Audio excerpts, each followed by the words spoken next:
ನೋಡಿ ವೆಹಿಕಲ್ ಬಂದು 34,000 ಕಿಲೋಮೀಟ್ರ್ ಓಡಿದೆ.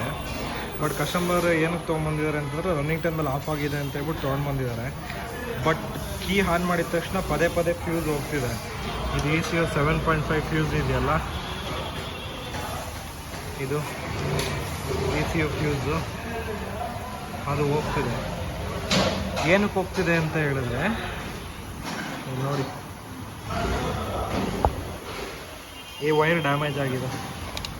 ಎಲ್ಲಿದು ಅಂತಂದರೆ ಈ ಟ್ಯಾಂಕ್ ಒಳಗಡೆ ಬರುತ್ತಲ್ಲ, ಇದು ಬಂದು ಇಲ್ಲಿ ಕೂತ್ಕೊಳ್ಳುತ್ತೆ. ಇಲ್ಲಿ ಕೂತ್ಕೊಳ್ಳೋದ್ರಿಂದ ಏನಾಗುತ್ತೆ, ವೈಬ್ರೇಷನಿಗೆ ಶೇಕ್ ಆಗಿ ಸ್ಕಿನ್ ಔಟ್ ಆಗಿಬಿಟ್ಟಿದೆ ನೋಡಿ ಇದು. ಅದರಿಂದ ಫ್ಯೂಸ್ ಹೋಗ್ತಿದೆ. ಕಸ್ಟಮರ್ ಅದಕ್ಕಿಂತ ಮುಂಚೆ ಏನೇನು ಮಾಡಿದ್ದಾರೆ ಅಂದರೆ ECU ಚೇಂಜ್ ಮಾಡಿದ್ದಾರೆ, ಸ್ಟಾರ್ಟರ್ ಕಂಟ್ರೋಲ್ ಚೇಂಜ್ ಮಾಡಿದ್ದಾರೆ, ACG ಕಾಯಿಲ್ ಚೇಂಜ್ ಮಾಡಿದ್ದಾರೆ, ಹೊಸದು ಹಾಕಿದ್ದಾರೆ. ಆದರೂ ಕೂಡ ಅವ್ರಿಗೆ ಪ್ರಾಬ್ಲಮ್ ಸಾಲ್ವ್ ಆಗಿಲ್ಲ.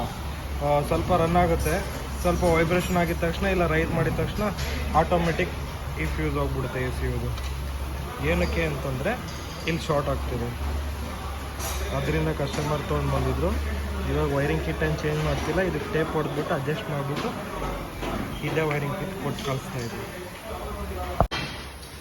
ಇಲ್ಲಿ ನೋಡಿ, ಇದೊಂದು ಡ್ಯಾಮೇಜ್ ಆಗಿದೆ ಅಷ್ಟೇ.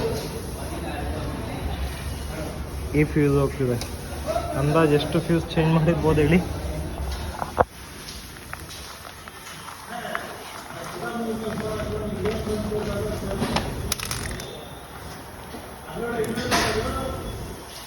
ಎಷ್ಟು ಫ್ಯೂಸ್ಗಳು ಚೇಂಜ್ ಮಾಡಿದ್ದಾರೆ.